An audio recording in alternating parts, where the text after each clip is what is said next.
Hola Colibríes et bienvenue à El Rocío.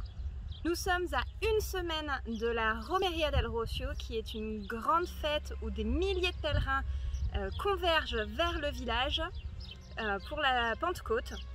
Alors nous, malheureusement, on sera déjà partis pour la célébration, mais avec les millions de personnes qui doivent arriver, franchement, on n'a pas trop envie d'y être quand même parce que ça fait vraiment beaucoup de people. Du coup, cette semaine, on vous propose en vidéo de nous suivre pour deux balades ornithologiques, la première dans le delta de l'Èbre et la deuxième ici dans le parc national de Doñana, qui est le plus haut niveau de protection d'un parc naturel en Espagne. Et pour finir, on fait un petit tour en calèche dans la ville d'El Rocío. Parce qu'ils ont décidé de sortir de la matrice, ils construisent leur antidote pour entrer dans le monde réel.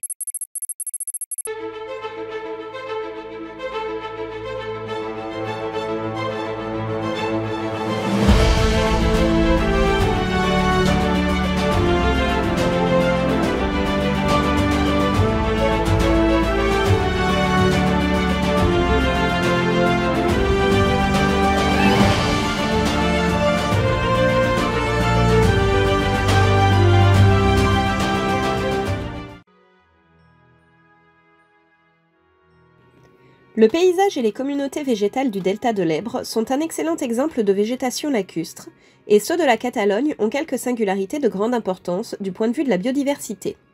Il existe plus de 500 espèces spécifiques qui sont protégées. La Bassa de los Oyes, comme le littoral, comprend une zone importante d'habitat d'intérêt communautaire. Cette lagune est également celle qui a la salinité la plus faible du delta. Sa fragilité contraste avec son énorme productivité. Poissons, oiseaux et plantes trouvent refuge dans ces eaux. L'homme a su profiter de cette abondance par la chasse, la pêche ou la cueillette de légumes, activités qui perdurent encore aujourd'hui et sont réglementées par le parc.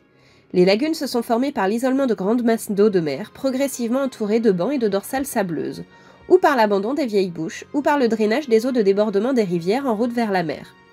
Normalement peu profondes, ne dépassant presque jamais 1,5 m, elles sont également reliées à la mer et aux rizières. Los Oyes, situé sur la commune de Ampolla, c'est, avec ses 54 hectares, la plus petite lagune du delta.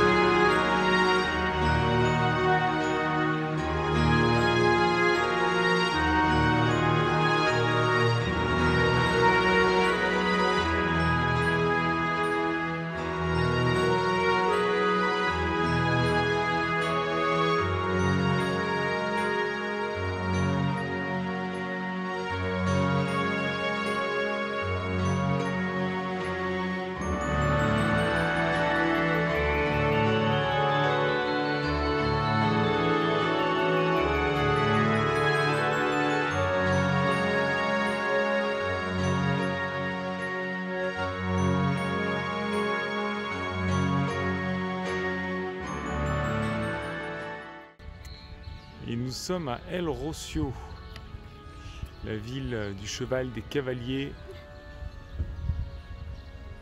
Un petit canton, hop là. Ils ont décoré parce qu'il y a la... C'est quoi la procession que vous appelez ça, chérie? L'arrivée des pèlerinages à pied. La Romería del Rocío qui va arriver ici à partir du 3 juin. On les a vus sur la route en venant là, ils étaient avec les roulottes, à cheval, à pied. Ils ont déjà commencé à partir.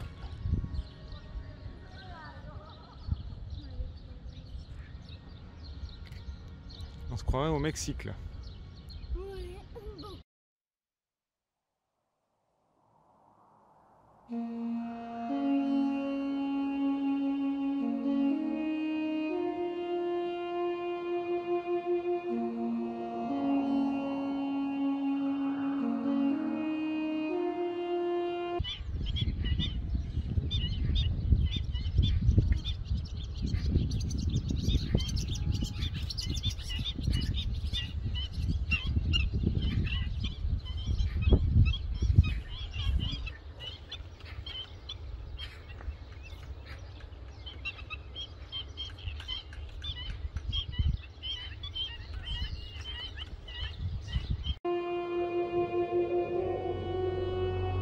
Prête pour un tour de calèche les filles? Ouais.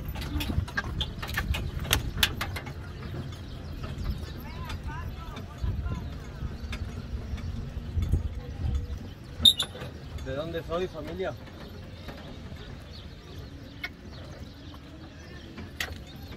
¿De dónde soy? France. ¿De Francia. Francia? Si. ¿Habéis venido más aquí? No. ¿No? ¿La primera vez? Si. Si.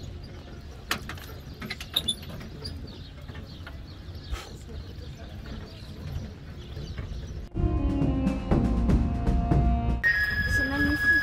Ouais.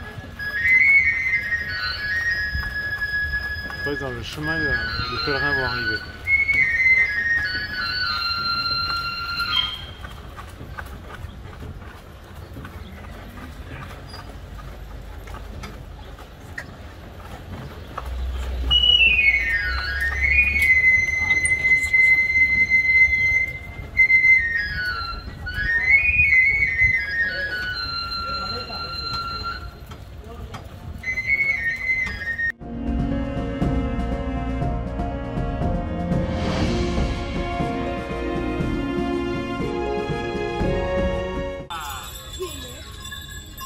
Il y a une reine du Père Noël. Hein. Ouais, il y en a 6. Ouais, attention, moi aussi. Regarde, le 3e et le 4e, ils ont des taches de léopard sur le dos. Ah oui. Ouais. Ils sont croisés avec des lynx.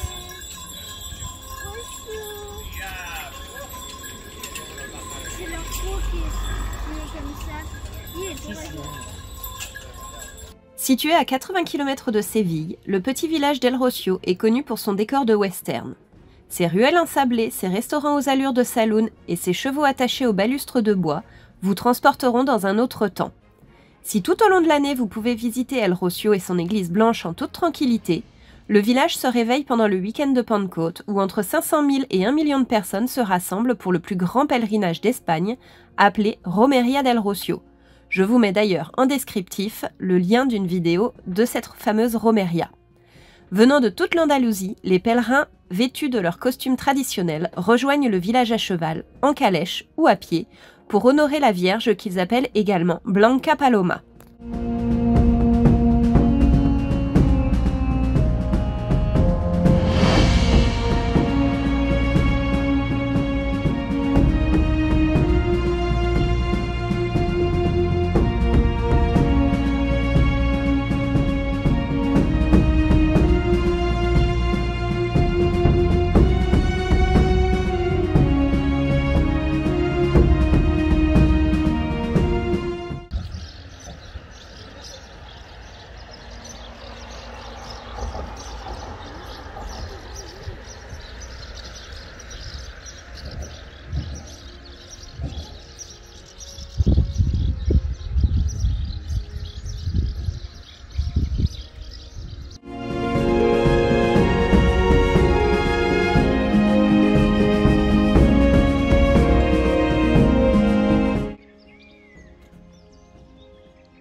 La biodiversité de Doñana est le fruit de la rencontre entre plusieurs écosystèmes. Une partie de ce territoire situé sur la rive droite de l'embouchure du Guadalquivir a été classée au rang de réserve de biosphère par l'UNESCO en 1980, tout comme la totalité du parc national actuel. Doñana et son environnement se caractérisent par un relief extrêmement plat, permettant d'apprécier une nette transition entre les ondulations des cotos, sable stabilisé, et des dunes mouvantes et le paysage horizontal des marais qui constituent le refuge de nombreux oiseaux migratoires. La réserve comprend une grande variété d'écosystèmes, des marais naturels aux zones de repeuplement forestier, mêlés à la végétation naturelle, en passant par les complexes de dunes sur la frange littorale et de lagunes vers l'intérieur. Les principales espèces végétales sont les suivantes: la sabine, le pin parasol, le chêne-liège, la bruyère, le romarin, l'hélianthème, le filaire, l'ajonc, le genêt à balai, le cyste, etc. Pour ce qui est de la faune, la réserve abrite de nombreuses espèces d'oiseaux aquatiques et migratoires, mais aussi des mammifères comme le lynx ibérique, endémique de la péninsule ibérique et véritable emblème de Doñana, ou encore le cerf, le daim, le sanglier et plusieurs espèces de reptiles. Les animaux recensés dans le parc comprennent 20 espèces de poissons d'eau douce, 10 espèces d'amphibiens, 13 espèces de reptiles, 37 espèces de mammifères et 360 espèces d'oiseaux non marins, dont 127 se sont reproduites dans le parc. Le parc est un refuge et un paradis d'hivernage pour plus de 500 000 oiseaux d'eau chaque année. Ce sont eux et un paysage exceptionnel que le public vient le plus rechercher, mais de nombreuses autres espèces vivant dans le parc qui est situé dans un des hotspots européens et planétaires de biodiversité, dont environ 300 espèces de vertébrés et de crustacés. Il n'est pas rare d'y rencontrer des flamants roses, des aigles impériaux, des caméléons, des cerfs, des daims, des mangoustes et des crabes.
Le parc national de Doñana est également le dernier refuge du félin devenu le plus rare et le plus menacé d'extinction de la planète, le lynx d'Espagne, ou lynx paradelle, ou lynx ibérique.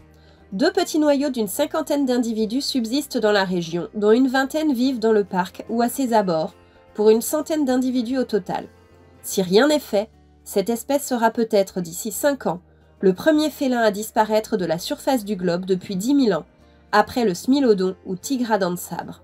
Mais ce merveilleux parc est encore et toujours menacé. Si les premières menaces étaient le tourisme, la chasse et l'urbanisation qui sont maintenant contrôlées ou encadrées par la création du parc, l'agriculture intensive est devenue une nouvelle menace. Le parc est en effet maintenant entouré par environ 5000 hectares de cultures industrielles de fraisiers. Plus d'une centaine d'hectares de cultures de fraisiers ont été illégalement conquis sur le territoire théoriquement protégé du parc national de Doñana. Ces cultures intensives y empoisonnent de nombreux organismes vivants par les produits chimiques et contribuent à l'eutrophisation des milieux et à leur assèchement en raison des forages illégaux réalisés pour l'irrigation des fraisiers. Ces forages, selon le WWF, pompent environ 50% de l'eau qui alimentait autrefois les zones humides du parc. La monoculture épuise les sols périphériques, diminue le degré de naturalité des paysages et y favorise la pullulation de parasites des fraisiers, justifiant chaque automne un traitement de stérilisation chimique des sols. Pour ceci, les fraisiculteurs utilisent du bromure de méthyle, poison gaz à effet de serre et destructeur de la couche d'ozone interdit en 2005, dernière limite par le protocole de Montréal de 87, et de la chloropictrine, produit utilisé comme arme chimique lors de la Première Guerre mondiale. De grandes quantités de bâches plastiques, 5000 tonnes par an, dont le plastique noir couvre-sol contaminé par les pesticides, sont enterrés ou brûlés à l'air libre. De plus, 2000 hectares ont été déboisés pour étendre les cultures de fraises. Les lapins et micro-mammifères dont se nourrissent les lynx sont en forte régression, mettant l'espèce un peu plus en péril. Alors, réfléchissez-y à 2 fois avant d'acheter vos prochaines barquettes de fraises d'Espagne. Voulez-vous vraiment participer à la destruction de ce paysage magnifique? Ou souhaitez-vous que vos enfants et petits-enfants puissent un jour s'émerveiller à leur tour de cet écosystème? Et si je dézoome, puisqu'on parle de Doñana et du parc national, voilà, on la voit, la zone verte, elle est ici. Et voilà nos cultures intensives de fraisiers qui assèchent le parc national de Doñana. Voilà, regardez-moi un petit peu ces milliers d'hectares de fraisiers. On le voit, du coup, la zone elle est bien verte. Et à côté, on voit que ça s'assèche, tout ça. Voilà, j'espère que cette petite vidéo vous a plu. N'hésitez pas comme d'habitude à liker, commenter, partager, vous abonner si ce n'est pas fait et mettre des petits pouces bleus. À très vite!